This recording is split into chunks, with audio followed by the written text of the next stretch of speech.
Hey, Jennifer, I want to welcome you to the podcast. And I want to give you some time to start off by introducing yourself and your passions. And then we'll jump right into elderly care and how AI is impacting that industry.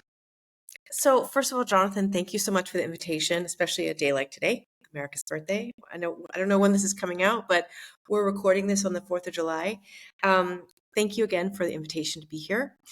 My passions. So, my passions for my life have been about how can I use my hands, my head, my heart to really help people live better lives in the form of healthcare, in the form of healthcare systems, and often in terms of patient access.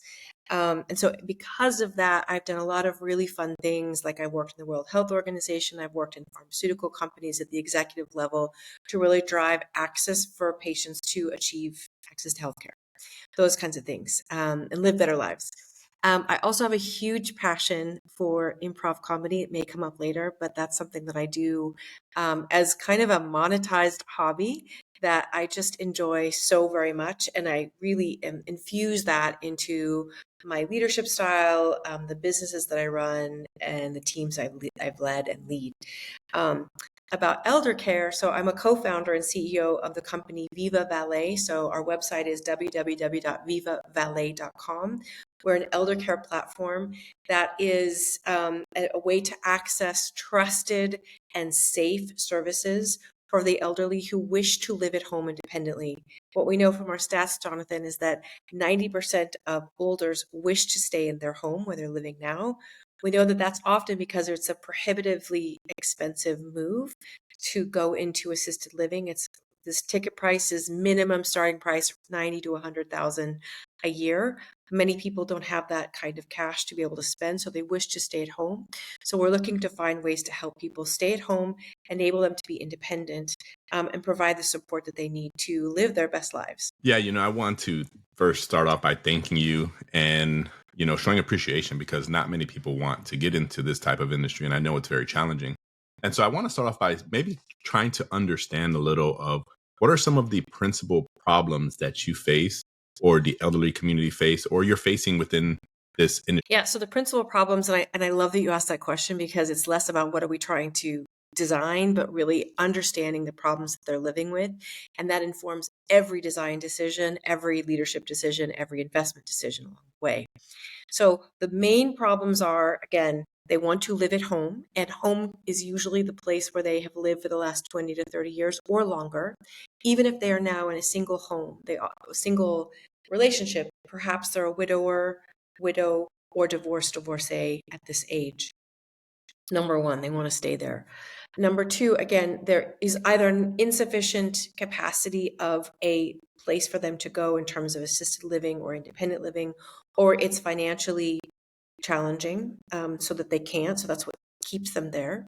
And again, it's the wish for independence to stay in those places. Now, in terms of the problems and the challenges they have living there are, as you get older, your physical body starts to break down a bit more. And so you often have medical care that you need to be accessing often, and you have to, so like literally things like scheduling, as simple as it sounds, like managing a calendar for events, be they clinical events, doctor's appointments, surgeries, those kinds of things, dosing of medications, managing when do I take this, what time, what day, is it every day, etc. And even social events, managing all those things in the world of calendaring is a problem that they wish to solve. And often that is what's applied is often a technological solution. If not paper, pens and papers, it could be a technological solution. Another thing we see is that it's the physical support of the activities that require, moving things from A to B. So help with things that may exhaust them quicker. Some of the laundry, the household kind of tasks, those kinds of things. Another thing we see often is that because you have, as the aging process moves on, and it's not linear, we know this, you may have a breakdown of, like I said, the physical aspect, the auditory aspect, to be able to project, to be able to listen, to be able to see as well. So there's a lot of home modifications that need to happen. So that's actually something that we do a lot of as well, as we do home safety assessments, and then we do the modifications associated with that. So wherever the gap is, be it, railings that are required, grab bars, carpeting, which is often one of the biggest culprits for falls. So we're trying to find ways to help the elderly, the olders, minimize the risks that are inherently involved in their house. So some of that can be, you've seen like the rise of a lot of kind of quantified self stuff in the world of AI, in the world of assisted living. Some of those things can really support in terms of alarms. Like if you are, for example, an adult child and you want to check in on your older, if they haven't like clicked the coffee pot by a certain time of the day, and that mom or dad are always going to have coffee by 8:30 in the morning, if they haven't clicked that, that could send a notification to an adult child or someone in the community who could support them. Those are some of the kind of modifications that can support, or technology can support. Again, the AI component of it, very, very much AI, and the ML or machine learning component of it is looking at thousands and thousands and thousands of cases of, wow, what does this mean? If they haven't come to the coffee machine by that time, or if there's noise that we're picking up from the AI, how do we make patterns to make potential risk alerts? Oh, we might have had a fall. Oh, there could have been a stroke. Are they not home? Are they potentially compromised from a safety perspective? Those kinds of things can come up really quickly. Yeah, and I think, sadly, really sadly, and I'm watching this in my own family, is that, when you start to lose your mind. So when you not only lose the ability to see well or hear well or speak clearly or move about the world, sometimes you have full physical capability, but you have lost your ability to have your executive function working properly. So early onset dementia, Parkinson's, Alzheimer's, those kinds of things could be creeping in and could be affecting judgment. And I think that's where I think the solution we apply to this, or the blanket term here, is safety and trust, because you have people that are sitting on resources that have needs, who are very vulnerable, who've become even more vulnerable because of their potential declining mental state and their ability to make decisions well, and their ability to recall. So they become extremely vulnerable. So when I look at all of these solutions which I've described, the most critical thing is really, the biggest challenge really is trust. How do we make sure that anyone who has a touch point, be it face-to-face touch point, be it over the phone, be it digitally, be it financially, how do we make sure that those people are trustworthy and trusted, and how do we find ways to double check and back check all of that along the way? Yeah, as you were talking, my elementary brain starts to think of it in the most simple terms.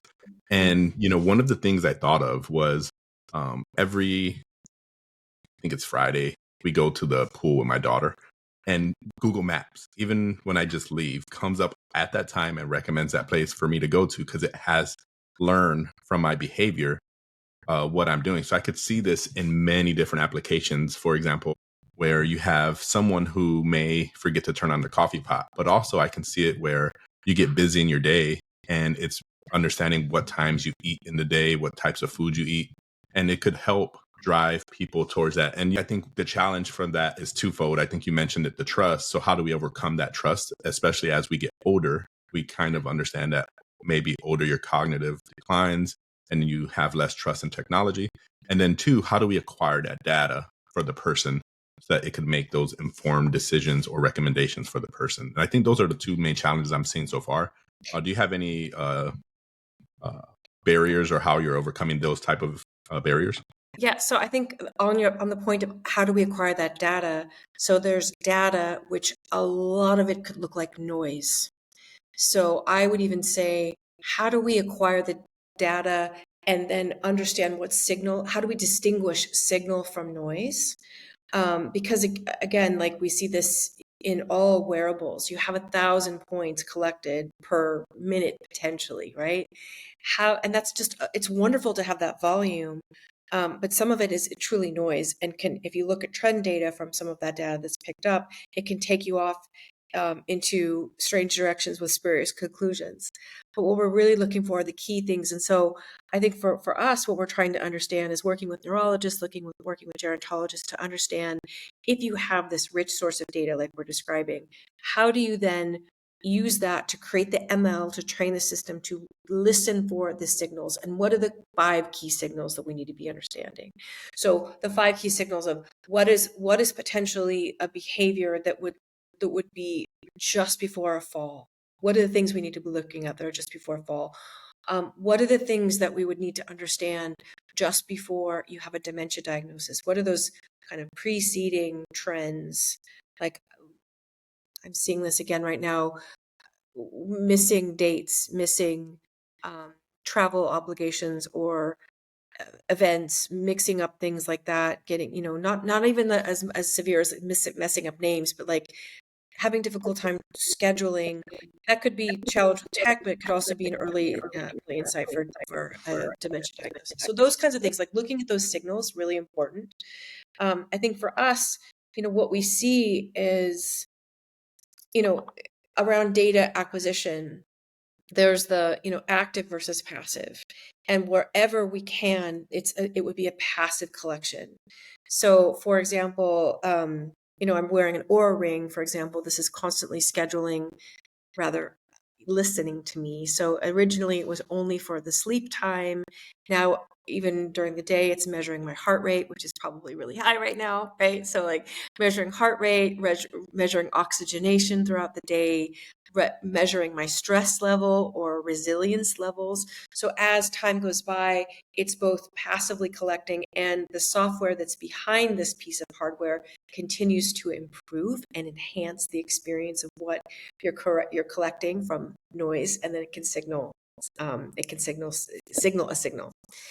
The other thing is, which is harder to do, but we do use them, are, having to open an app and track something proactively.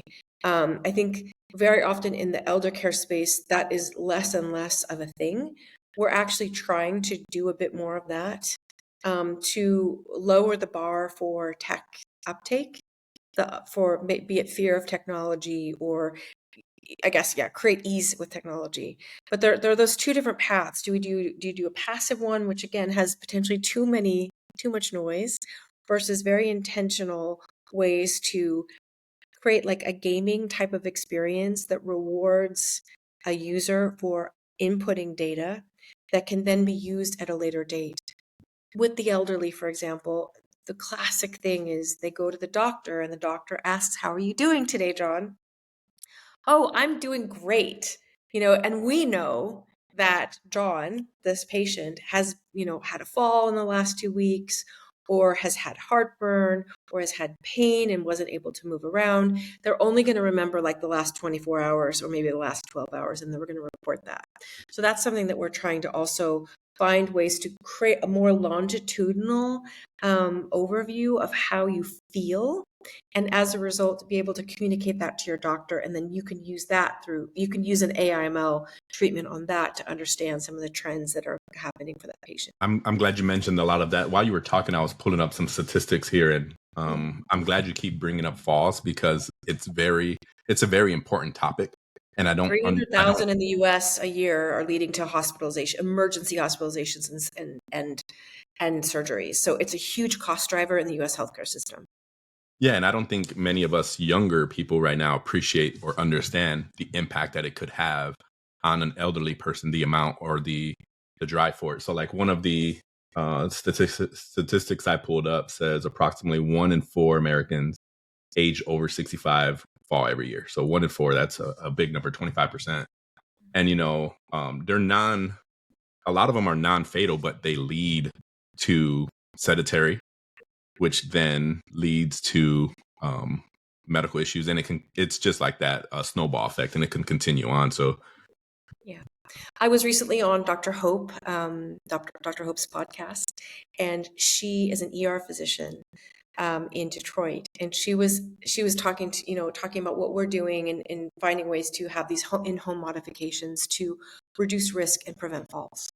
And from the ER perspective, she was saying, you really are saving lives with this intervention. i.e. that intervention being home safety assessments and home modifications that reduce risk. Because with those falls that you're describing, Jonathan, so 25% of olders are having fall, but of that, we know we have 300,000 of them that are resulting in hospitalization and a hip fracture.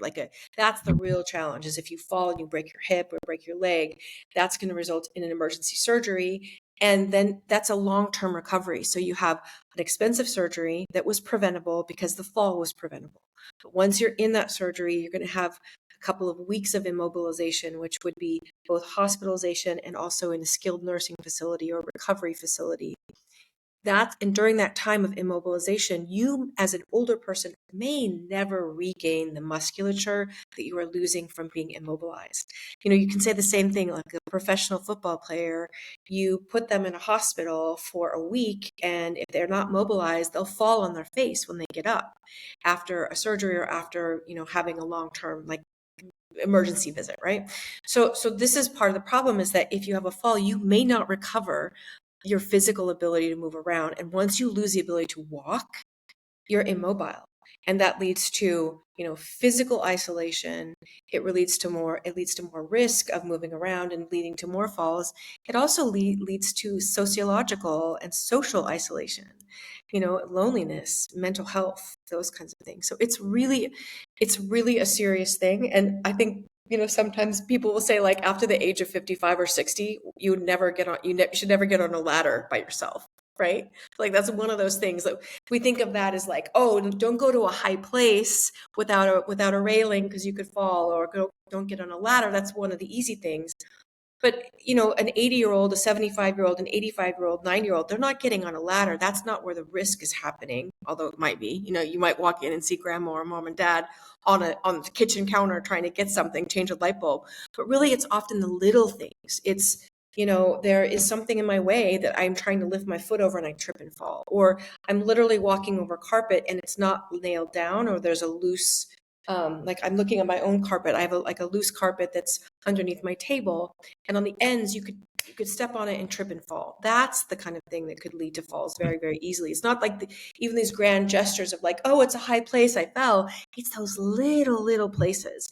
And that's where having someone who really understands the risk assessment and doing the home modifications helps right away. And that's helping preserve health, mobility, all this mental function, reducing cost, all these things, cost deferred because you don't have a fall.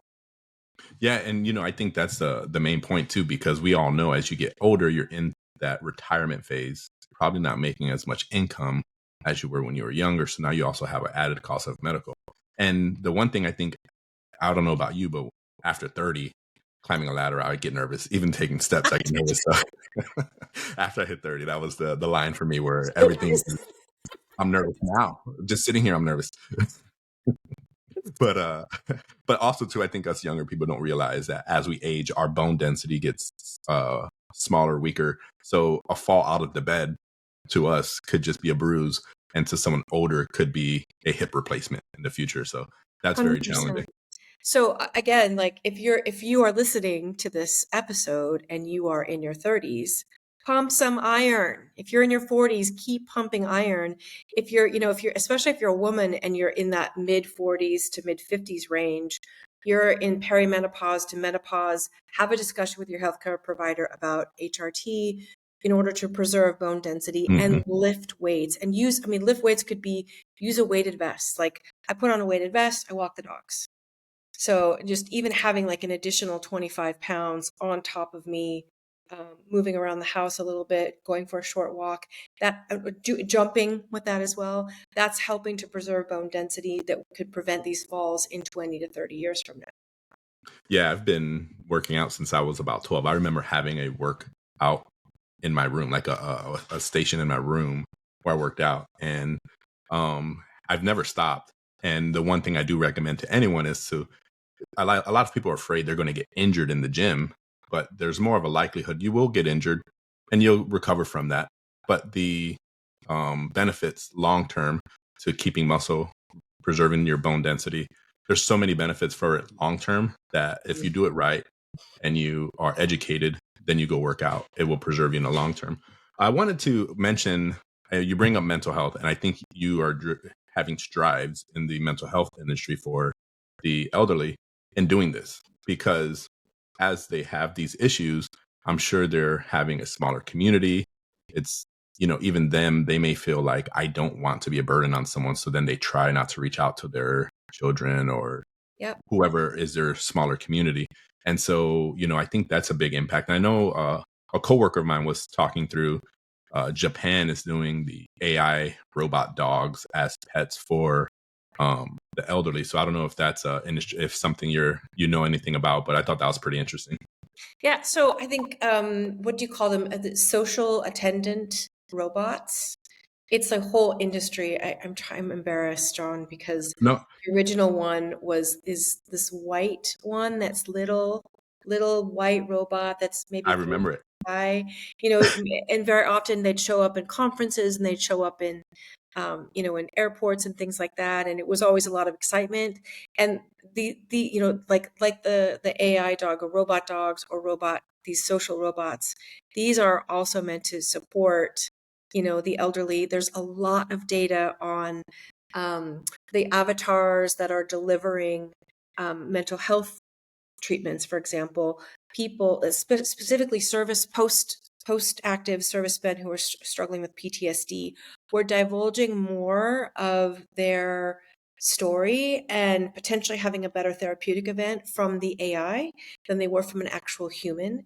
Perhaps, again, the why I don't understand. I don't know the science behind this, but I know that that's some of the data, some of the trends.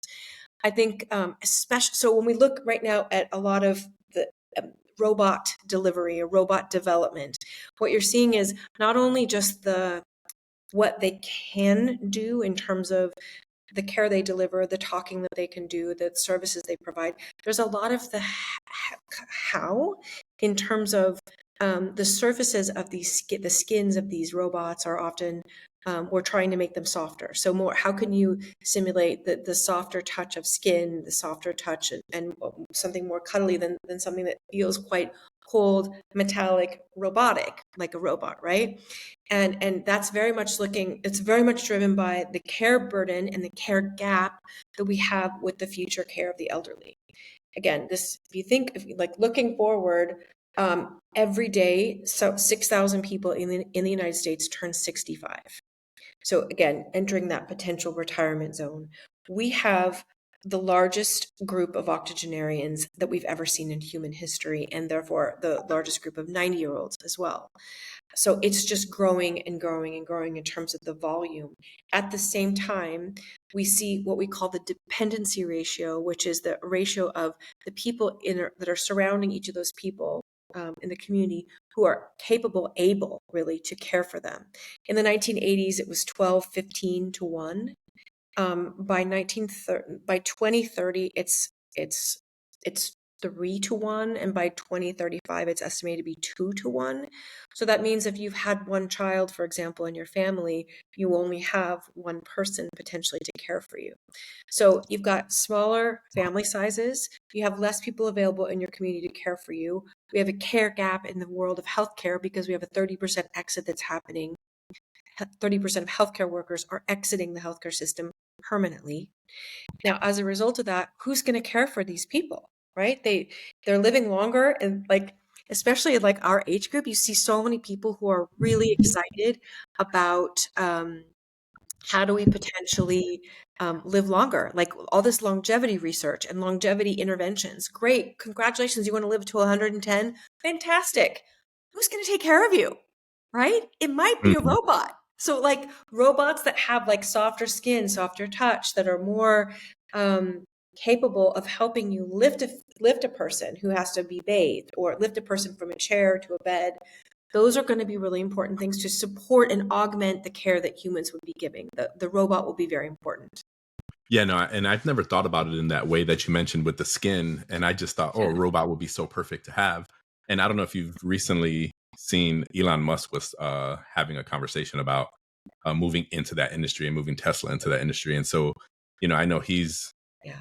light years ahead of my intellectual knowledge, but if he's saying, we have an opportunity in robots, there may be a big opportunity in robots. And, Yeah. he was talking through just the day-to-day activities, like having a robot wash your dishes. reduces the potential of you spilling water on the floor and slipping and falling from that. So there's so many benefits from that. Or, like you said, helping you in and out of the uh, Car. bedroom or whatever you need. Yeah. And so I think one of the big challenges are, as we get older and we age, even in those communities, new technology is going to come and there's going to be resistance to it. And I don't have any statistics to back it up, but the older community typically are the ones that are more resistant to integrating those type of capabilities. So my question is, how do we overcome the fear of AI with people who are going to fearmonger that AI is horrible, it's going to destroy the world? I'm in the same category. I think it's going to have a big impact in the work environment, but as I'm doing my analysis, I've kind of pulled back from that, and it's going to have an impact, but not as big as I thought. So I think I love the question. I think I'm going to go in a couple different directions. I think one of them is, the fear, oh, AI is coming for my job. Well, so did the car. So did the horse and buggy. So did the personal laptop. All these things. And what did we see? There's fear around large acquisition of technology that is disruptive. What they call in the exponential movement, the Gutenberg. We're having like 5-6 Gutenberg moments right now, where the printing press totally changed the way that printing happened, and therefore books became more accessible. So that's a huge moment, an inflection of innovation. So we're in that right now with many different industries that converge: AI, robotics, nanotechnology, digital biology, these kinds of things, crypto, all this stuff happening at the same time, alternative energy sources. All happening at once and lowering the price and therefore democratizing it. So what it's doing is it's shifting careers. It doesn't mean that the jobs are eliminated. In a lot of ways, jobs are going to shift. So you might be working alongside of a computer. A computer might be taking away some of the things that you don't want to do as a human, some of the heavy lifting and some of the deep computational issues, and then the imputation and the interpretation of it goes to humans. Although ChatGPT is also proving some of that wrong as well.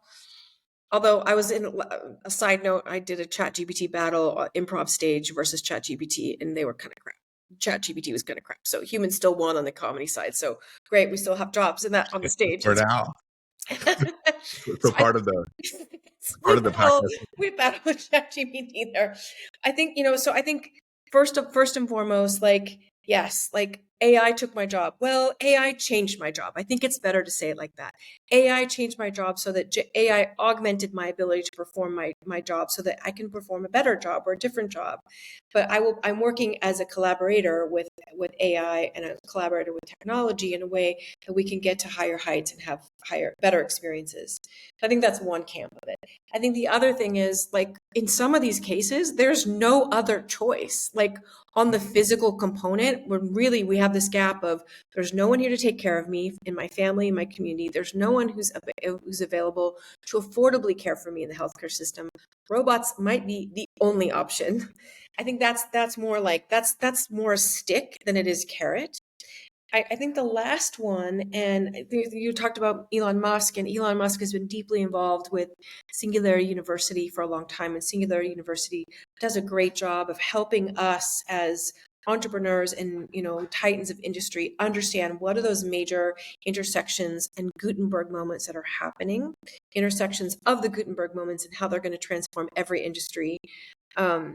How do we then place them into future thinking, future excitement, future ideas? And I think there's within that community, they tend to really love science fiction.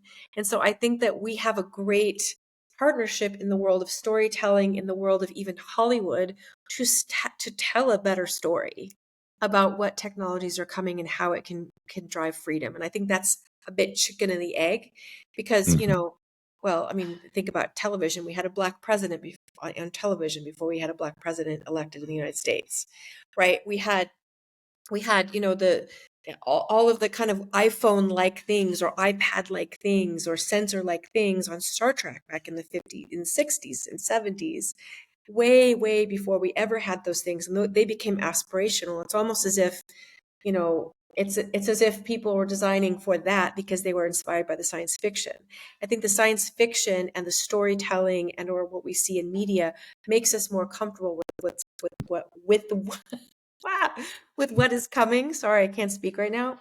but it New helps us problem. understand what's coming, and it gets us more comfortable with it if you can see the story being played out on a screen of here are humans comfortably living with this technology. I think so often the fear mongering comes from, iRobot, where the robots take over everything. So who wants to live in that world? I don't want to live in that world. That looks terrifying. However, it's more likely that we have a unification of these things in a partnership and an augmentation of what humans are doing through the technology. And I think that's the story we need to be telling in Hollywood right now. Yeah, I've kept my motorcycle in my garage just in case iRobot happens because he was the only one was I was able to drive because he had the motorcycle. So Cool. so Cool. I did want to keep on this type of topic, and we've talked through the fears of AI, new technology. I don't want to call it AI because I think AI is in the moment, but once it's expanding at an exponential rate, so eventually it's going to become something. In my opinion, it's going to become something else. That's a new technology that we don't know what it is. Yeah. And so moving into that, how do we get, I think it's twofold, and then I'll tell you my opinion and see your thoughts on it. Is you have to address this in one of two ways: education and making the platform or whatever the new technology is more intuitive, so it's not overly complicated for someone to use it. And so I don't know what your opinions are on that, and I think that's one of the two solutions to maybe the problem that may be there. Yeah.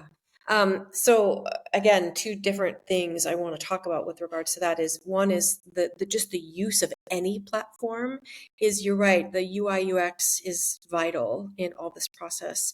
When I think about it for the elderly, what was differentiating us and got us really excited about what we were doing when we were designing our UI UX is, first of all, we started with 2 months of ethnography.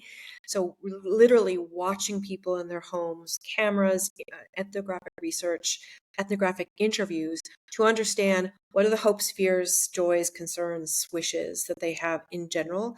How might they use technology to solve some of those problems that we're talking about? And really, and then from there we built. And from there we built, and we built with them. So they were on our teams, they were on our design teams, they were on our UI UX sprints, our user interface, user experience sprints, and everything was checked with them.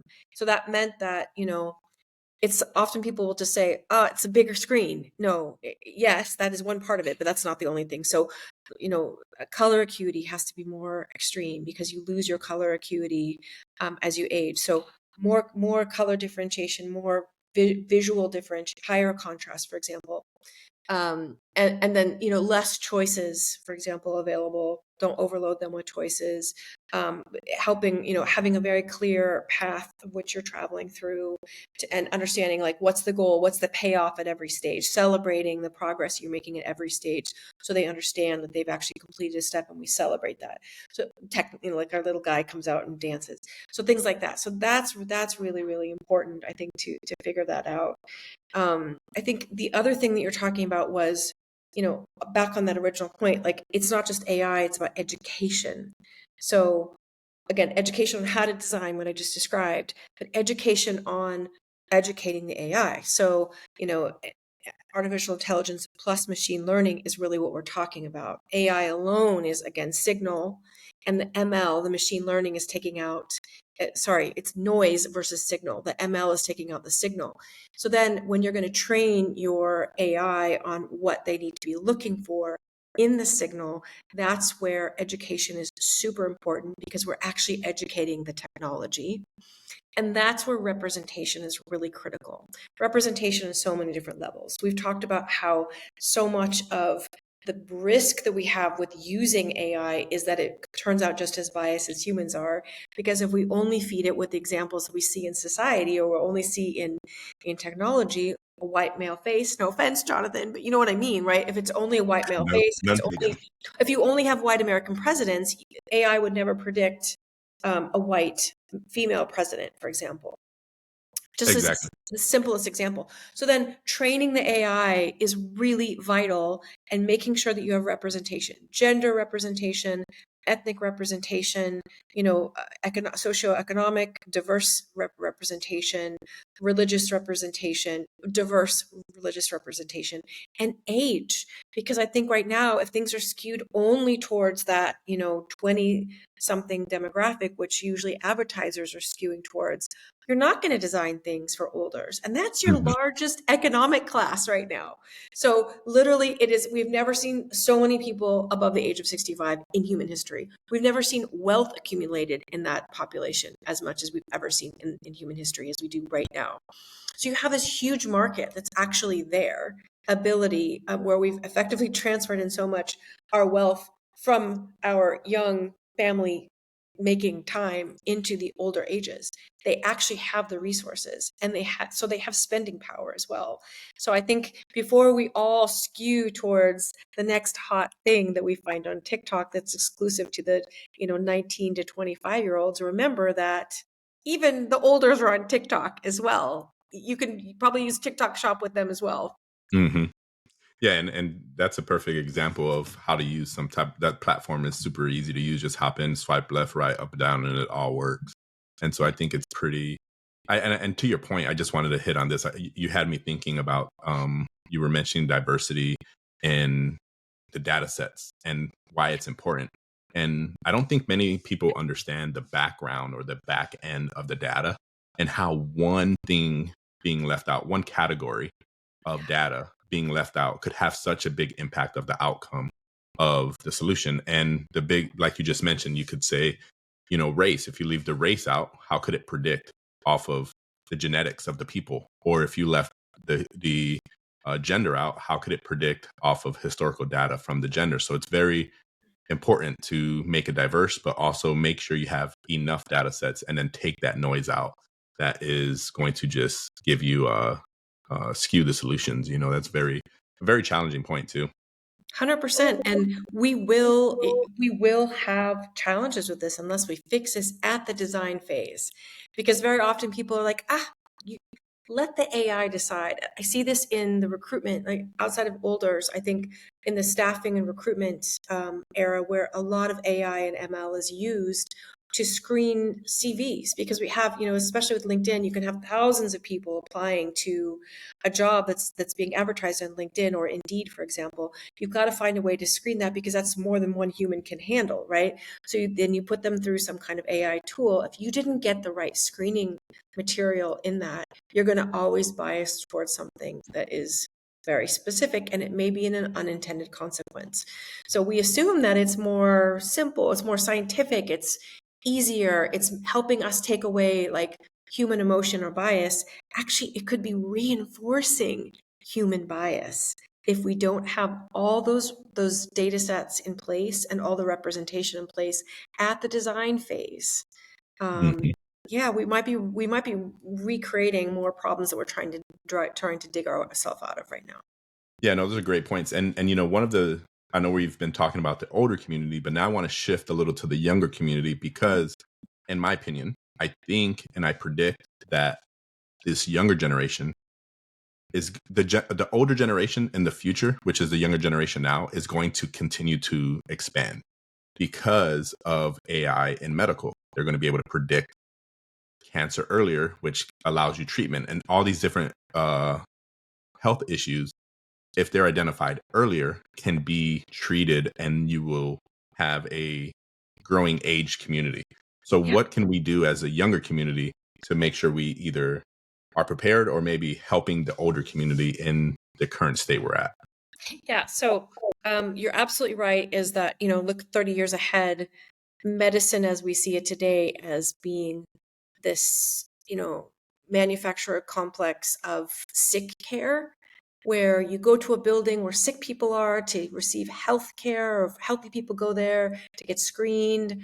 Or if you're all very sick, you're all going to this place, which is a sick house, and you receive sick care effectively. What we're looking at, digital biology, nanotechnology, the ability to do screening way in a preclinical phase, because often you only get diagnosed once you're already clinically presenting a symptom, which means that you have a biological process that has already changed, and therefore you have to treat it, and then you are sick. But like you say, with all these technologies that we have on the forefront, they're really coming out right now. We could potentially be doing scans and treating things at the cellular level before we ever have a clinical diagnosis, because we could prevent it.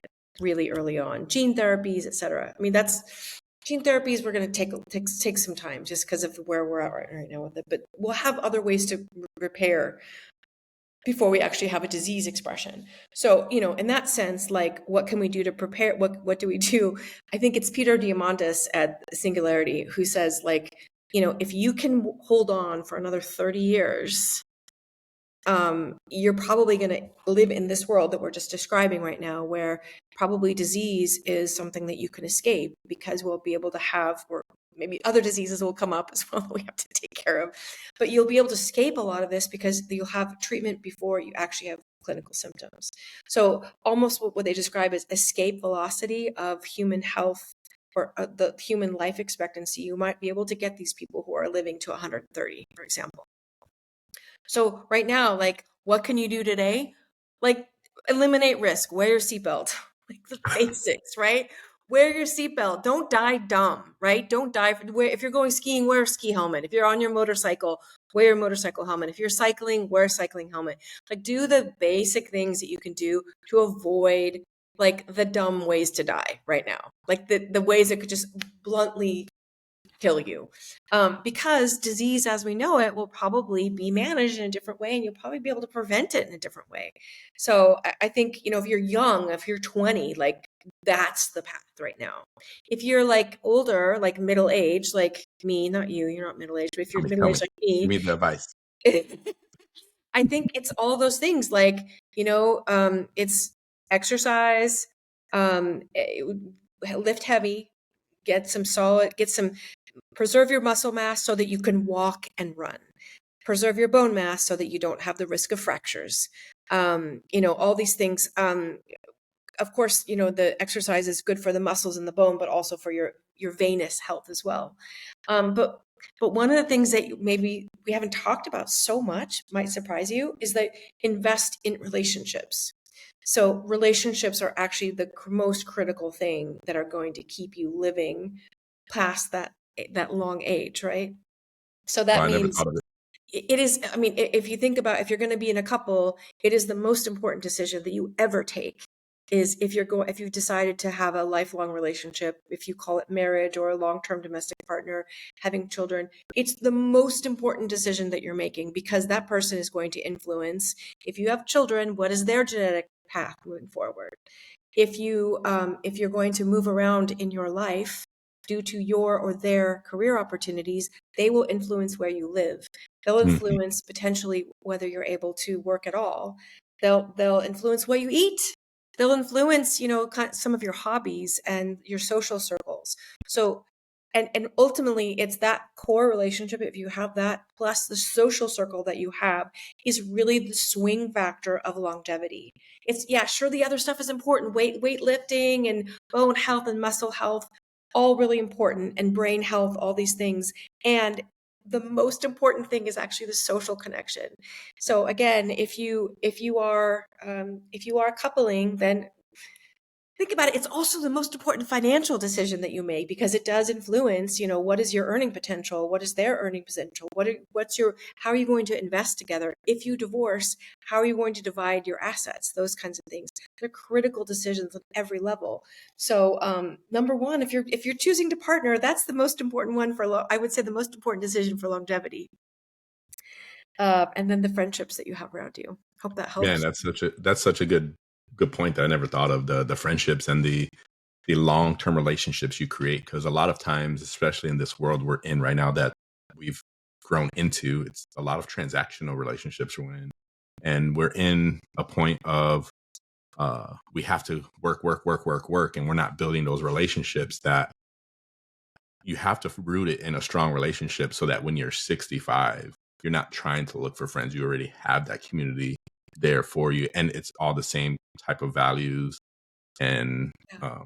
yeah, it's such a good point that I never thought of in that way. So because I've talked to a few older people, and the one thing they've said, it's harder as you get older because you start to become more alone, because people start to leave you, they start to pass away, and you just start seeing that, and then your community of 20 is dwindled down to 10, and so you used to have that community. So Very good. Very good It's point. almost like thank you. It's almost like, the social events become funerals. It's like weddings and funerals, right? It's funerals. Like, wow. I have to say, one of the things in my journey with, um, running a company that is dedicated to serving olders, one of the biggest surprises for me is combining my world of improv comedy with that, and that I do teach my team, my service providers, some of these tools that they then use, which are less about performance and fun and laughter, but more about how do you connect? Because ultimately, the skill of improv is about how do you make something from nothing, and you make something from nothing with other people. You don't make it alone, you make it in a group, in an ensemble, we'll call it. And it's the process of making that art that connects people. And I used a little experiment. I actually went into a nursing home that is one of our partners, and I gave a class on improv to the residents. And it was just fascinating, Jonathan, because I showed up and I think they misunderstood what I was doing, because I said, I'm coming to give a class and we'll do a little show. And they showed up and they were sitting in the dining room while we were doing it. And they were sort of everyone kind of sitting in their wheelchairs or their chairs, or their arms crossed, looking back at me. I said, "Are you coming for the class?" They said, "Well, we're coming for the show." It's like, you are the show. And they were not interested. So I got, 4 or 5 really brave people, to come into my little circle, and we started doing it. And once they started watching us, because effectively it's adult play, right? It's finding ways to connect. So, like you say, it's harder to make friends after 65, because, what do you talk about? How do you connect? How do you find a way to lower your boundaries and connect? So we were Mhm. doing some of these games to connect, and all of a sudden I heard, the sound of like chairs pulling up, and I looked around the room, and there's 20 people around our circle who were excited to be a part of this, because they were having fun and they were connecting with other people. And then by the end, to watch these people was amazing, because their posture changed, like going from this to this, right? Or the sound of their voices were different. Their eyes, the connection you could see in their eyes, like fire in their eyes, you could see came back. And then the head of the nursing home approached me and said, I've never been able to get these people to interact ever. So I Wow. think, those are tools like, as a proxy for how to make friends when you're older, like past 65. Do you move to a community where other people are? Do you find a way to stay connected to your old friends? Even if you're meeting new people, are there ways that you can interact that could actually kind of shortcut that connection? And improv was a tool I saw happening, where people were just all of a sudden connecting, high-fiving, laughing, hugging each other after 20 minutes, no, 30 minutes. Like, it was amazing watching. Yeah, no, that's a good point. And I was about to shift into the improv now and started Oh, getting some of your insights into it. But I'm glad you went there because it's a good point. As you're going into the corporate world, I can see this apply there too, because when I was in the military, they would do monthly events where you had these people all spread out across your organization. And they would say we need to build relationships, and so then they'd have a fundraising event or they'd have something where they bring everyone together. And what happens, everyone groups up to the groups they normally were in, and they stayed in their little corners and didn't meet the end result of what was needed. And so I was recently listening to I'll tell you this little story that I was listening to Joe Rogan, and he had a comedian on, and he said his way, he's an actor comedian, his way into the entertainment world was in high school. He had a theater teacher, and the first class, the teacher kind of told him, "You, this is what you need to do with your life." So he kind of inspired him. But the first thing the teacher did in the class was put music on and made everyone dance the most crazy. And if they thought it was crazy, they had to keep going even more crazy. And when he started explaining this, I was like, man, that's such a good point. He said the first day, if you do the most crazy thing the first day, everything else in the class will never overcome that most crazy thing. So you'll never be embarrassed to do anything. And yes. so, so it was such a good point. 100%. Yes. In fact, I do that exercise when I teach. I have people do that, and it's like, you put on a song, and you're like, do Let's a do it. do a dance, like, do the, Q-tip or what, like do something that you would never do on a dance floor. Like, I'm cleaning the toilet, whatever, like make up some crazy dance and everyone has to follow you. So we do that as a part of our warm up. The reason also you do that is that you're trying to like turn off your executive editor in your brain that says, don't do this. Like you're calming your amygdala who's like, no, no, no, no, no, no, no, no. And then you actually open up your brain to more connections, your prefrontal cortex with others, and then you're able to create something. So you mentioned military. During COVID, I gave a class to the grade school at Camp Lejeune for the Marine Corps.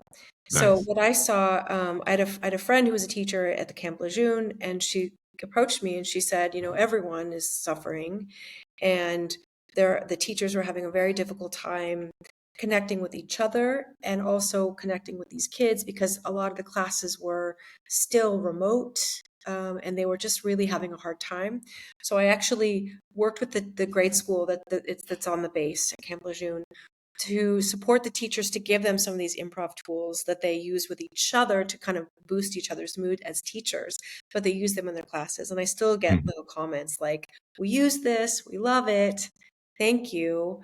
And again, it's about connection in order to create something, because you can't really create unless you haven't found a good way to connect with each other.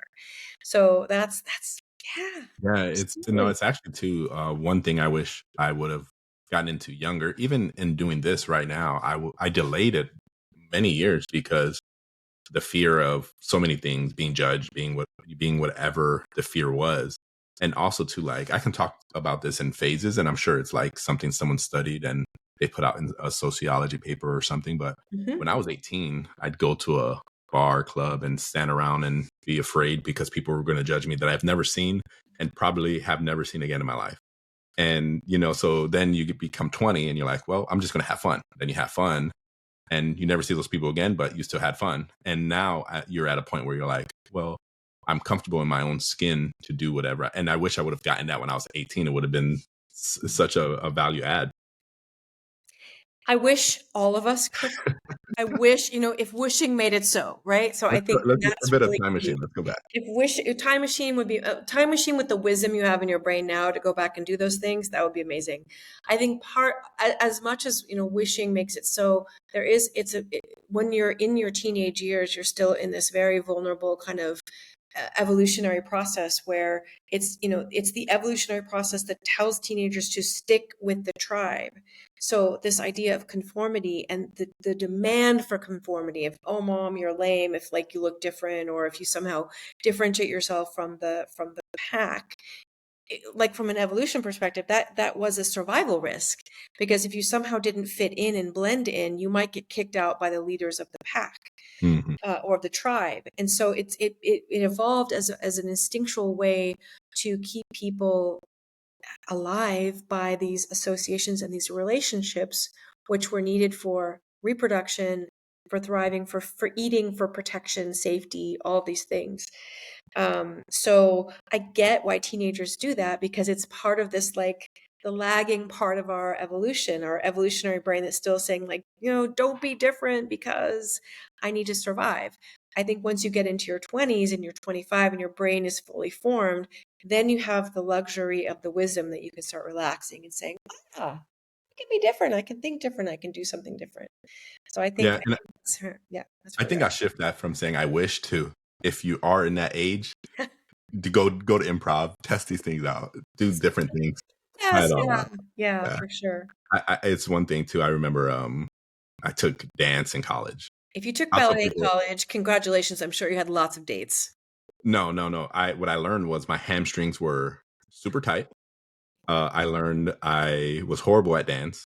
I also so I just was taking all kind of different classes just to see what was out there, um, see what I could do and what I liked, because y- y- you don't know what you like until you try it, and you gain more respect for something when you do it. So trying to learn to play the guitar, I've learned different music that I may not have had a taste for in the past. I'm like, okay, I respect what they're doing with the guitar and I can know what they're doing.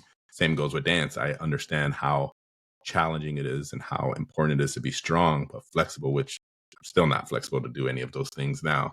And so, in learning and trying new things is what I kind of want to push out there too, is go out, try new things, be creative. Don't let the world hold you into a ball and be this circled. Go do whatever you want to do and just live your life and have fun. 100%. Go for it. Variety, right? Like diversity, variety. And I think, the world is lucky that you are leading this podcast and bringing together thinkers and talkers to talk about these kinds of issues, and that you have such a diverse perspective and that you've sampled from so many different types of living, right? Like having gone through, decorated um, educational path, a decorated military path, really sampled a lot of different realities and a lot of different classes, like you say. Artistic expression, being a family man, like I think that really helps to have such a well-rounded view. It makes for a great show. And it also makes for great innovation that I know you're going to bring into the market with whatever venture you're going to take on. Yeah, I appreciate it. And I think this is going to drive us towards the end. So I appreciate all those kind words. I do want to give you some time. I'm going to put everything in the description, in the video descriptions below. But, what are you working on? I know your company, you can shout it out one more time, but I just want to make sure everyone knows it's in the link below. Go there and support her. Thank you. Yeah. So my company again is Viva Valet. Jonathan put it in the show notes. So it's www.vivavalet or Valet, VIVAVALET.com. So that's what my company's working on. We're in Chicago or all of Illinois right now, and we're hoping to be expanding into Florida. So we'll be seeing you soon, Jonathan. We'll come by and say hello. So we're on our way, on our path for expansion. So if you're in Illinois, you can definitely check us out and utilize our services now. You can also follow us on our socials and Facebook, on Facebook at Viva Valet, Viva Valet Official, on Instagram, and also our LinkedIn page. We have our own YouTube channel. We have a little kind of YouTube show that we have where we bring in people who are gerontologists, who are financial experts, who are actually HR experts, helping you. How would you design an elder care support package for your workforce if you're looking at that? And also lots of really cool interviews with people who are caregivers and people who are actually older and kind of what their hopes and dreams are. So check us out. I'm so grateful that I got a chance to talk with you today, Jonathan. It's been so fantastic. Yeah, no, I appreciate you, and thank everyone for listening. And I hope you had a good podcast. I appreciate you, and thank you. Excellent. Thanks again.